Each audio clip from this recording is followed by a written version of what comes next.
My name is Arlise Veyra, and I am 29 years old. My family looks perfect from the outside. People would think we are the kind of family everyone wishes they had. You know, the kind that shows up in happy church stories or in nice LinkedIn posts where people talk about their amazing life.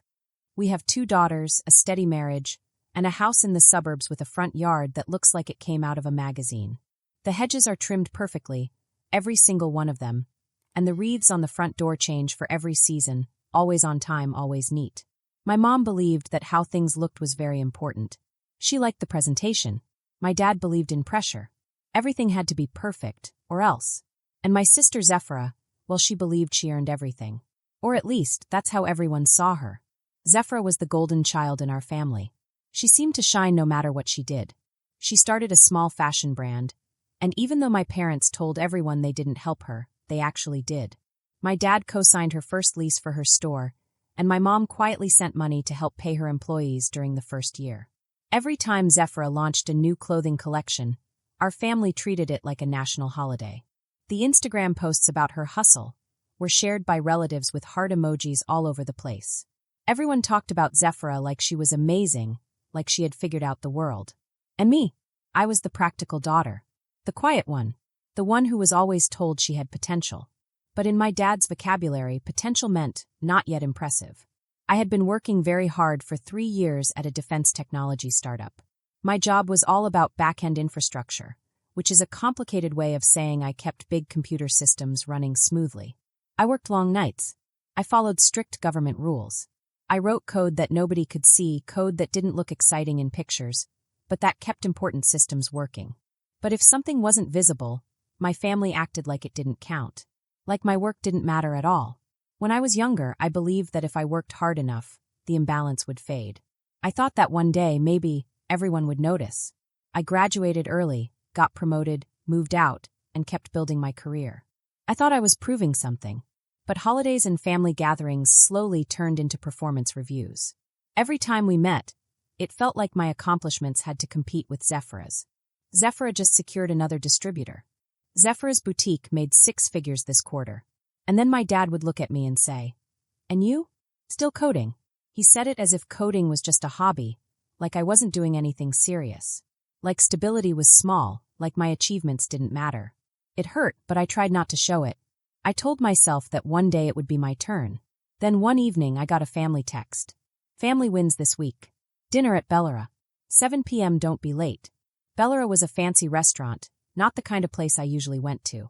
The valet probably wore cologne that cost more than my rent. The lighting inside was perfect. Dim enough to make people feel comfortable, but bright enough to show every little detail. We hadn't had a big family celebration in years, unless it was for Zephra. But this time I thought maybe this was about me. I had just helped close a critical infrastructure project at work. Our defense contract negotiations were moving forward. Kale, my manager, had even hinted that I was being considered for a leadership role. Maybe this dinner was finally about me, not Zephra. I stood in front of my apartment mirror for 10 minutes before leaving. Black blazer, clean lines, minimal jewelry. Calm face. I tried to feel hope, but I had learned the hard way that hope is dangerous when you've been conditioned not to expect anything. When I arrived at the restaurant, my family was already seated. Wine glasses were filled. Oysters were sweating on crushed ice. My mom's smile was too bright. My dad stood halfway, clapped my shoulder, and said, "You look sharp." Zephra lifted her glass with that curated influencer smile. "To grow," she said before I even sat down. I noticed that they asked about my work, not the shallow kind of questions people usually ask about jobs. "What exactly does back-end architecture mean? How big is your team now?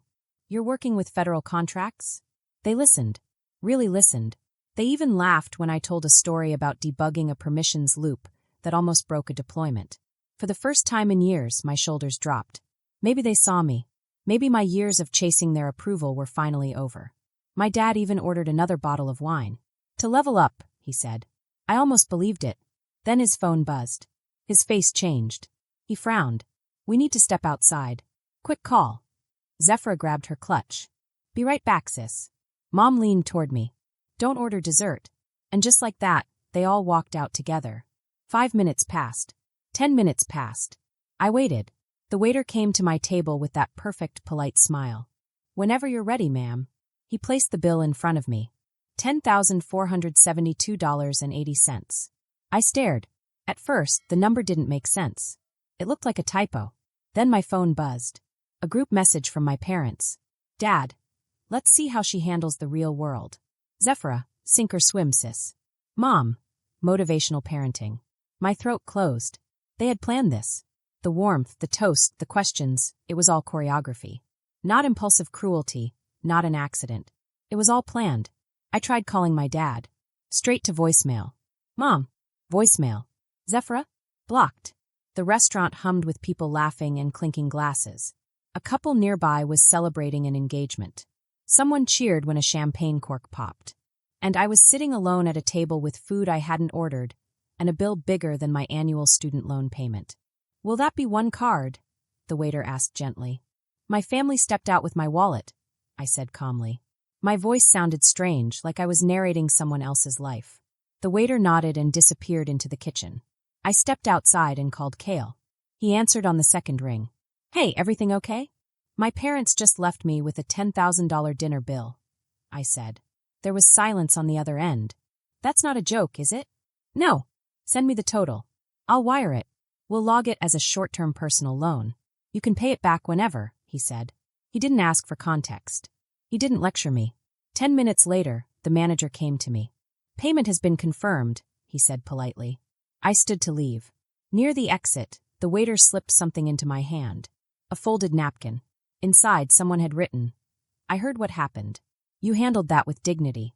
They don't deserve you. That sentence cracked something inside me.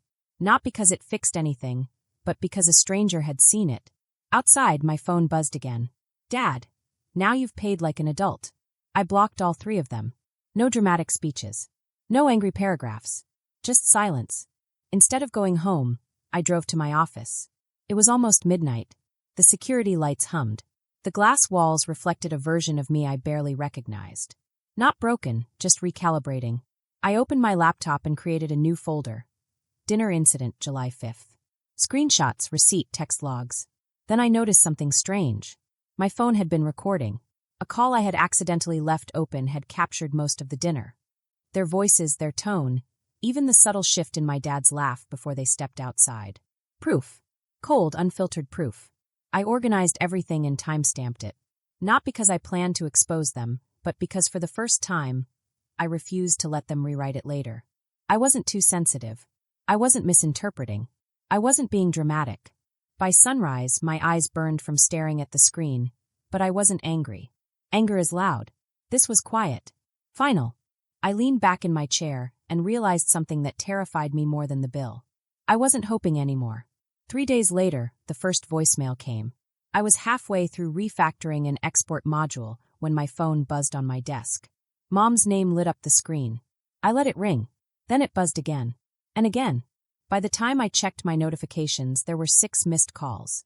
2 from Mom, 1 from Dad, 3 from Zephyra. No texts. That was new. I almost ignored it. But something inside me tightened. Not fear. Not hope. Curiosity. I opened Twitter, typed Bellara, sorted by recent. There it was. A video posted 4 hours earlier. Caption. Just witnessed a woman get stuck with a $10,000 bill by her own family. They left mid-dinner and texted her calling her a failure. This isn't a prank. This is emotional abuse. Below it was a 15-second clip. Me sitting alone at that massive table. The waiter placed the bill down. My face calmed at first, then slowly drained of color. Someone whispered, "Wait, they really left her?" The camera shook slightly, like whoever filmed it hadn't planned it. I watched it once. Then again. 92,000 likes. The replies were brutal. Parents like this expect Mother's Day brunch. Imagine humiliating your own daughter for content. This is financial abuse. Period. My stomach flipped. Not from shame, but from the surreal feeling of watching my private humiliation become public evidence. Another clip surfaced. Outside the restaurant, the valet shook his head. First time I've seen someone ditch their own kid. Kid. I almost laughed. I'm 29 years old. By lunch, the video was everywhere. TikTok stitched the footage with dramatic breakdowns. Someone added slow music. Someone added captions. Someone slowed down the moment the bill hit the table. Then came the hashtags. Hashtag 10KTab. Hashtag Dinnergate. Hashtag motivational parenting. I hadn't posted a single word, but the story didn't need me. My phone vibrated again. Zephyra, you need to take this down immediately. I stared at the message. I hadn't posted it. I hadn't sent it to anyone. Mom called again. This time I answered. Shamika, she breathed, her voice tight. What is happening online? You tell me, I said. Your aunt just sent us something. There's a video. Why would someone record that? This is humiliating. Humiliating. I pressed the phone tighter to my ear. Was it humiliating when you left? She paused. We didn't think it would go viral. Another pause. Sweetheart, we were trying to motivate you. I closed my eyes. That's not motivation. That's abandonment with a wine list. She exhaled sharply. You're being dramatic. And no, I said calmly. I'm being accurate. Within hours, the fallout accelerated. Zephyra's boutique lost 2 sponsors. I didn't know until my uncle texted me. They're panicking. Not because they feel bad, because they're embarrassed. By the middle of the afternoon, Dad's company quietly took his picture off their leader's page. His name was still there, but it was small and hidden in the corner. I didn't say anything online. I didn't post anything. I just kept working. At work, something strange but good happened. I solved a computer problem that had been bothering our team for weeks. It was a bug that caused a lot of trouble, but I fixed it. Then I organized a messy project that had been chaotic for a long time. I did it in under 2 hours. It felt amazing. I also helped Soren, a teammate, with some tricky computer code. He was confused and frustrated, but I stayed calm and helped him figure it out without yelling or getting upset. Cashin, another teammate, came by my desk. This new project you built, he said. It's better than we expected for this year. Really ahead of schedule. I nodded quietly. I felt proud but didn't say much. Later that afternoon, Kale, my boss, called me into a meeting room. I didn't know what to expect. He smiled and said, "We are going to get the government contract. It's real. And we need someone to step up, not just to write code, but to help with plans, strategy, and big decisions." My chest tightened. I wasn't sure what he meant. Then he said carefully, "We are thinking about you for the Chief Technology Officer or CTO track if you want it." CTO. That word felt huge. I thought about everything that had happened, Bella Reeve, the bill, the text messages, my father's voice. It all flashed through my head. For a moment, I couldn't even process what Kale said. Then I nodded and said, "I want it." Kale smiled and said, "Good. You already act like a CTO anyway." That night, Leaf came over. He didn't bring flowers or make a big speech. He brought takeout food, quiet and simple. We sat on my couch, looking out at the city lights through my window. He spoke gently. "I saw the video," he said. "I didn't post it." "I know," I said. He looked at me carefully. "Are you okay?" he asked. I thought about it. "I'm not sad," I said. "I'm not even angry." "Are you done?" he asked. I nodded. "You don't owe the internet anything," he said. "You don't have to react to them either." That stuck with me because my phone wouldn't stop buzzing. My family was texting me nonstop. Mom wrote, "We love you. Please call." Dad said, "If you don't answer, we'll come to your apartment." Zephyra texted, "This is hurting us." It was funny how quickly a problem that felt so big made them want my attention. I blocked Dad's number, not because I was mad, but to feel clear in my head. The next morning, emails started coming in. BuzzFeed emailed me. A writer wanted to ask me about the situation. A podcast producer wanted me to talk about family reconciliation. I said no to all of it. Not because I was ashamed. I didn't want to become someone else's sad story. Meanwhile, people online kept talking. Reddit threads looked at every frame of the video. Someone even found an old interview where Zephyra said she built her brand by herself. The comments were harsh and mean, but I didn't feel proud or happy. I felt calm. Nothing online could change what happened that night. The embarrassment happened before the video even went online. For the first time in my life, I wasn't trying to make everyone like me. They wanted me to show I could survive without their help. Fine. Now they were watching me thrive without asking for their permission. And I didn't have to say a word. By Monday, people online had given me a nickname, the $10,000 daughter. I didn't ask for it. I didn't want it. But it stuck. Reddit users were looking at everything.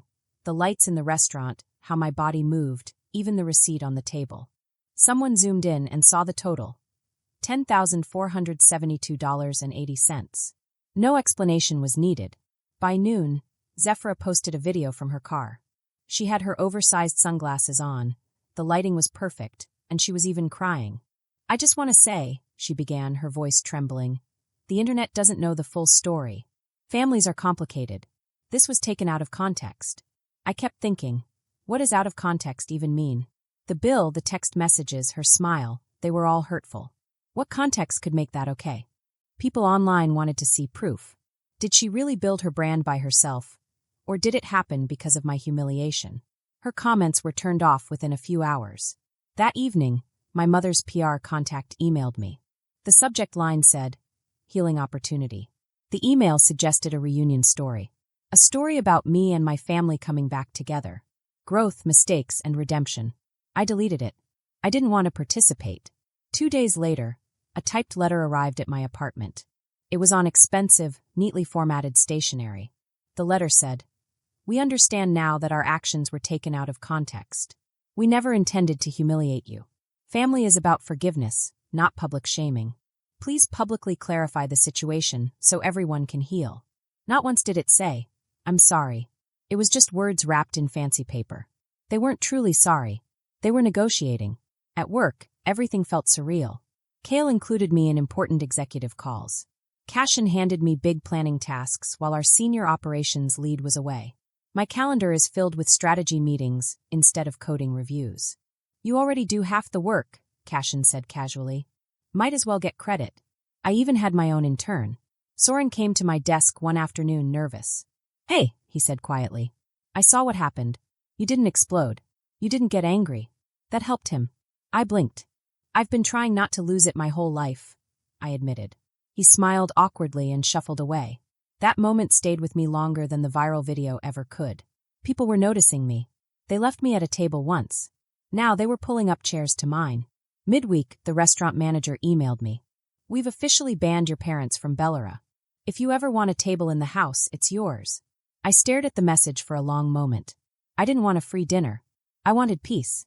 But still, the gesture meant something. For once, someone chose me without asking for anything in return. That night, I posted a single sentence on LinkedIn. Silence. No tags. No explanation. Within hours, it went viral. Executives shared it. Founders commented about leadership under pressure. Speaking invitations flooded my inbox. I had done nothing. Didn't post receipts, didn't explain, didn't drag anyone publicly. I just let the truth exist. And that terrified them more than any exposure ever could. A few days later, Zefra texted me. "I'm sorry. For the record, I didn't think it would blow up like this." I read it 3 times. She wasn't sorry for what happened. She was only sorry it got so big. I didn't reply. Maybe I never will. Here's the part no one tells you about public vindication. It doesn't feel like revenge. It feels quiet. A strange, steady quiet. And that quiet exposed something deeper than humiliation.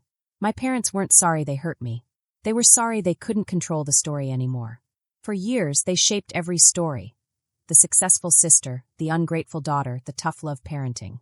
Now, the story belonged to strangers with Wi-Fi. And I wasn't participating. That was the part they couldn't handle. I didn't argue.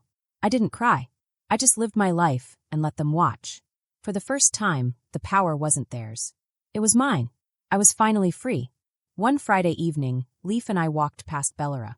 The gold letters on the glass were shiny and polished, just like always. The valet looked at me and nodded a little. It wasn't a nod of pity. It was recognition, like he knew me. I didn't go inside. I didn't need to. The heavy feeling I used to get when I thought about that place was gone. I felt light and calm instead. I turned the corner and kept walking. That dinner that night was not the most important part of my life. It wasn't a big moment. It was just a turning point, a place where things could start to change. While other people tried to fix things, explain themselves, or make excuses, I was building something new. I was moving forward, quietly and carefully. The knock came on a Monday night. It was soft. Not loud, not scary, just calm and deliberate. I was wearing my comfy joggers, barefoot in my kitchen. I was reheating leftover risotto and looking at my work on the computer, checking deployment metrics. For a moment, I thought about ignoring it. Maybe I could just pretend no one was there. But then the knock came again, a little louder this time. I opened the door just a little. My mom was standing there. She didn't have fancy clothes, shiny makeup, or her usual pearls. Just a plain sweater, her hair pulled back, and a face with no makeup. She looked smaller somehow, like time had made her lighter and simpler. "I'm not here to argue," she said quickly, like she had practiced the words 1,000 times in the elevator. I just wanted to see you. I didn't invite her in, but I didn't shut the door either. I just let her stand there quietly. She glanced inside my apartment. She saw the whiteboard filled with my work notes, the framed certificate for a patent my startup had filed, and the bookshelf I had filled with things I liked, instead of things that looked fancy. She whispered, "You did this." Her voice didn't have any anger. It was just a quiet surprise. Then she reached into her bag and pulled out a manila envelope. "This isn't hush money," she said. "It's what we owe." I stared at the envelope, but didn't take it immediately. "You owe me nothing," I said softly. Her eyes moved quickly, like she was checking for a reaction. "We owe you everything," she said. That felt closer to an apology than anything I could ever read on a letterhead. I finally took the envelope. It was heavier than I expected. She didn't step inside, didn't ask for water, didn't mention forgiveness. I remembered the times when I used to think success looked like Zephyra. Fancy clothes, bright lights, applause. Now she said quietly, "I used to think success looked like Zephyra. Now I realize it looks like this." She looked around at my apartment again, at my life, at me. I didn't answer. Part of me wanted to believe her. Part of me remembered a smiley face she once sent me, a small thing that had felt like hope. She shifted a little and started again. "Your father," she said, then stopped. "He doesn't know how to say sorry." "That's not my problem anymore," I said. The words surprised me, but they were true. She nodded slowly. "If you ever want to talk, I'll think about it. That's all I can offer." She accepted it like a gift. Then she walked down the hallway. No hugs, no crying, no dramatic gestures. Just footsteps fading into the distance. I closed the door, locked it, and put the envelope on the counter. I didn't open it that night. Instead, I poured a glass of cheap red wine. I didn't care if it was fancy. I opened the balcony door and let the sounds of the city come in. The hum of traffic, distant laughter, a siren far away. I plated my dinner carefully. Roast chicken, rosemary potatoes, risotto. One plate, one glass, no audience, no performance, no lesson to teach anyone. I sat at my own table. For the first time in my life, it didn't feel like I was waiting for someone to leave. I was finally alone with my own life. Later that week, my father called from a blocked number. I answered because I was curious. "Shay," he said, his voice thinner than usual. "We didn't expect things to go this way." I didn't answer. Then he said, "We didn't mean to lose you. Not we didn't mean to hurt you, but lose you, like I was an object, like I was something to misplace." I said calmly, "I'm not lost. I'm just not available." Silence. Then he exhaled slowly. "I suppose we miscalculated," he said. Even now it was all strategy language, all words like a plan. "Good night, Dad." I ended the call. No anger, no shouting, no shaking hands. Just quiet finality. At work, the government contract officially closed that Friday. Slack exploded with champagne emojis. Kale clapped me on the back. "You handled pressure better than anyone I've seen," he said. I smiled slightly. "All I did was nothing." "But it wasn't nothing," he said. "You stayed calm. You documented everything. You didn't perform your pain for an audience, not even your own family." That weekend, I invited Soren and 2 other engineers to my new patio. It wasn't fancy. Just ramen, plastic cups, music from a small Bluetooth speaker that barely worked. Soren looked around and said, "This is the kind of team I always wanted." I understood perfectly. For years, I had wanted a family that didn't make love feel like a game. Now I am building something better. Not louder, not flashier, but better. Before bed, I finally opened the envelope my mom had given me. Inside was a cashier's check for $10,472.80 and a small handwritten note. "We were wrong," it said. No excuses, no, but just 4 simple words. It didn't fix everything, but it mattered. I folded the note back into the envelope and put it in a drawer. Not displayed, not thrown away, just saved. Like a file on my computer. Dinner incident, July 5th. Documented. Closed. A few days later, I posted one sentence online. No explanation. No hashtags. They had left me at the table, so I built my own. I didn't check the likes or comments. I didn't need to. This time, the table was mine. No one could pull the chair out from under me. I had finally built a life that belonged to me.